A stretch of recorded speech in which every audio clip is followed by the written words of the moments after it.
Whether you are hiking the Tour du Mont Blanc, the Walker's Haute Route, or just doing hikes around Chamonix, chances are you are going to spend at least a day or two here before your adventure begins. This guide is basically everything we personally found useful in Chamonix, from gear shops to supermarkets, and to our favorite food spots before and after the trek. And the nice thing is that most of these places are within walking distance around Chamonix town, so it is all very convenient. Chamonix has lots of outdoor shops, including big brands like Patagonia, Arc'teryx, and Mamo. Feel free to check those out too. Personally, we still prefer bringing our main hiking gear from home because we already tested them. But Chamonix is amazing for replacing forgotten items, buying consumables like gas canisters, or even scoring some really good deals. These are the three shops we personally like the most if you want to find a shop that sells a bit of everything. First up, I really recommend dropping by Ravenel & Co. The location is actually a little discreet, and we only discovered it after finishing our TMB trek when we were walking back from the Saturday Farmers Market. This shop specializes in trail running, ski touring, and mountain sports, and they carry a huge range of technical outdoor brands.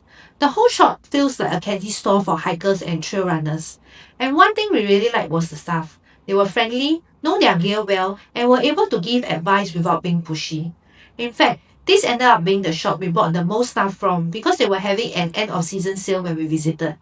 We bought a black diamond backpack and 2 pairs of Salomon hiking shoes there, all at really good discounts.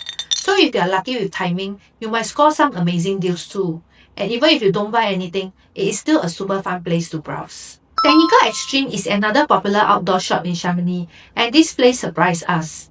One thing we noticed immediately was the huge variety. Hiking gear, climbing equipment, trail running stuff, mountaineering gear, basically a very dangerous place for your wallet before a trek. And compared to some of the other outdoor shops in town, the prices here were actually pretty decent. We almost bought our Black Diamond backpack here until we later found the sale at Ravenel. So if you need any last minute gear, definitely check out this place. Now, if you just need practical trekking stuff without overthinking it, Intersport is probably the easiest option. It is super central, easy to access, and really convenient for basics like trekking poles, rain gear, gas canisters, extra socks or snacks. It is also more affordable and practical for most hikers, especially useful if you realize, oh, I forgot something. We bought our gas canister here and also this really interesting rechargeable camping lamp. One thing to note though, some shops in Chamonix close earlier than expected, especially on Sundays, so don't leave your shopping to last minute. If you want to save some money on food during your trek, we highly recommend stopping by Le Refuge Payot to grab dried sausage and cheese. Together with fresh baguettes that you can buy along the way, this can easily last you for multiple trekking days. And trust me, sitting somewhere in the mountains, eating bread, cheese, and sausage, surrounded by all that scenery, somehow tastes incredible. They have two branches, Le Refuge Payot 1 and 2. We visited the second branch, which is slightly further from town centre, and we absolutely love it. It felt very local, and the lady helping us was incredibly friendly even though she didn't speak much English. Through a mix of simple English and body language, she helped us choose some dried sausage and cheese. We're slightly boring people, so we ended up choosing a plain dried sausage and a creamy medium-aged cow milk cheese. But there were so many options, different meats, different curing styles, sheep cheese, cow cheese, truffle cheese, even flavoured sausages. And the best part was that she let us sample the cheese and sausages before choosing. Personally, I actually preferred the plain or peppercorn sausages inside the shop rather than the fancy flavoured ones outside. They also sell alcohol and lots of other local products. And I believe they can vacuum pack the cheese and sausages too if you are flying home. So even if you are not planning to buy anything, just go in and browse. But fair warning, you will probably walk out with something. For groceries, our favourite supermarket in Chamonix was Super U. That was where we bought most of our trekking snacks. Chocolates, granola bars, fruits, baguettes and drinks. Compared to the smaller convenience stores around town, Super U had much better variety and better prices. A lot of baguette. Wow, 65 euro only. The salad veggie cheaper. Cheaper than Singapore. About 2 euro per pack. 50 cents. 50 cents per banana. Actually the banana pricing okay. Especially if you are stocking up for multiple trekking days. And if you forgot random things like sunscreen, wet wipes or Ziploc bags, there's a very good chance that you can find them here too. There are also smaller supermarkets like Spar around the town which we visited, but we still end up buying most of the things from Super U. Now, onto one of our favorite parts about Chamonix, the food. Both of us are foodies. We basically live to eat. If you happen to be in Chamonix on a Saturday, we really recommend checking out the Saturday Farmers Market. This was one of our favorite things we did in Chamonix, and we still think it is such an underrated activity.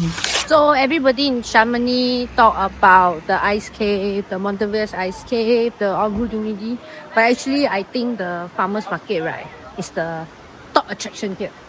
In fact, we love it so much that we made one full video entirely about the market itself. So if you watch our planning guide and intentionally plan your trip around Saturday, good job, you made the right decision. There are so many food options here: fresh bakes, coffee, local produce, cheese, sausages, and our personal favorite, the roasted chicken. The smell alone while walking through the market was dangerous. And the very nice thing is that every week can feel slightly different depending on which stores are there that day. Even if you are not planning to buy anything, the atmosphere alone makes it worth visiting. For us, this market really captured the whole Chamonix vibe. Outdoorsy, relaxed, local, and centered around good food. We seriously can't recommend this enough. For breakfast, we really like pimpin. In fact, we went back twice. Really good sourdough bakes. And I can confidently say this because I bake sourdough myself, so I know what a good sourdough bake tastes like. This place did not disappoint. Grab the brioches too, super soft and fluffy. But my favorite was the cannelli. It's a small French pastry flavored with rum and vanilla. It's very nice. The caramelized outside, the caramelized skin outside is very nice. It was so good that I'm still thinking about it now even after coming home. Definitely a place I will revisit if I'm back in Chamonix.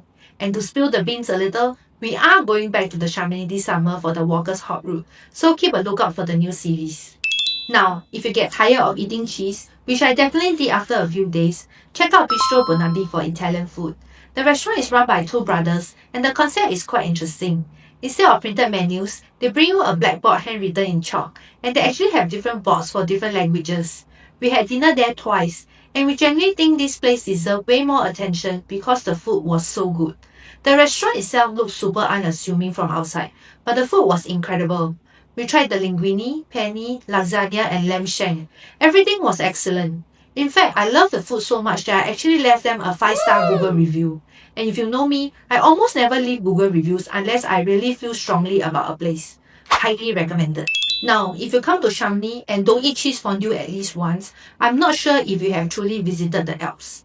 Le Monceau is one of the classic spots for traditional Savoyard food like fondue and raclette. I had my first proper cheese fondue here, 10 years after my failed attempt during my last Switzerland trip.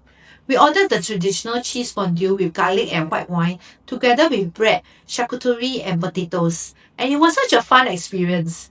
But I will say this, it was a lot of cheese for two people. The portion was meant for two, but we were completely destroyed by the end of it. Meanwhile, we saw other tables scraping the pot clean and ordering desserts after. Respect. We couldn't even finish ours. But still, if you are in Chamonix, you have to try cheese fondue at least once because it's probably the most iconic alpine dish. La Table was another place we enjoyed for proper sit-down comfort food, and this was actually where we ate right after finishing our TMB trek. At that point, after days of hiking, our bodies were basically craving the heaviest food possible. We ordered the tartiflette, which is melted cheese baked over potatoes, onions, and bacon, and we also had a beef dish served with Savoy gratin and vegetables. Everything was really hearty and satisfying, especially the tartiflette. Perfect recovery food after multiple days of trekking. Good portions, cozy atmosphere, and exactly the kind of meal your body wants after hiking.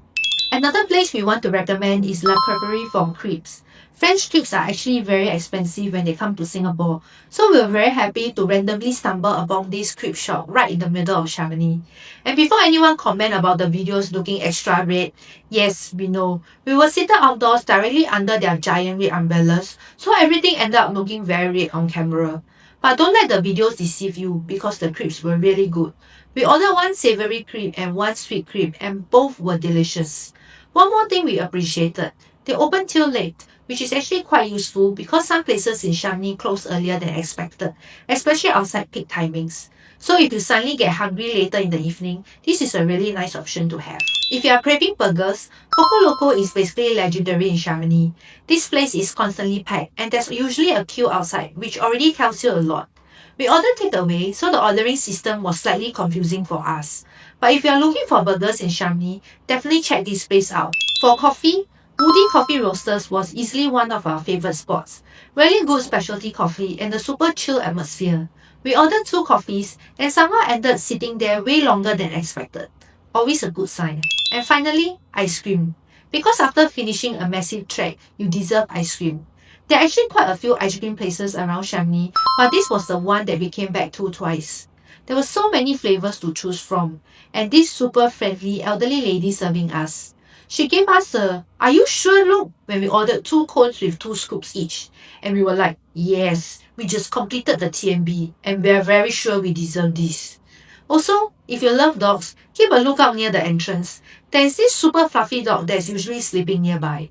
I'm not sure whose dog it is, but every time we walk past, the dog was just sleeping there. Very cute.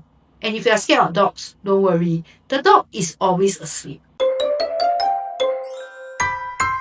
So if you only remember a few things from this guide, Ravenna or Intersport for gears, Super U for groceries, Saturday's farmer market if you are there on a Saturday, Pimpin for breakfast, and Bistro Bonatti if you are sick of cheese. For us, Chamonix wasn't just the starting point of the hike, it became part of the adventure itself. From browsing gear shops, to eating cheese fondue before hiking, to celebrating the end of trek with traditional Savoia food and lots of ice cream, this became some of our favourite memories from the Alps. So if you are planning the Tour du Mont Blanc, Walker's Haute Route, or any Alps adventure, hopefully this guide gives you some useful ideas on where to shop, stock up, and eat before and after your adventures. Enjoy your holidays!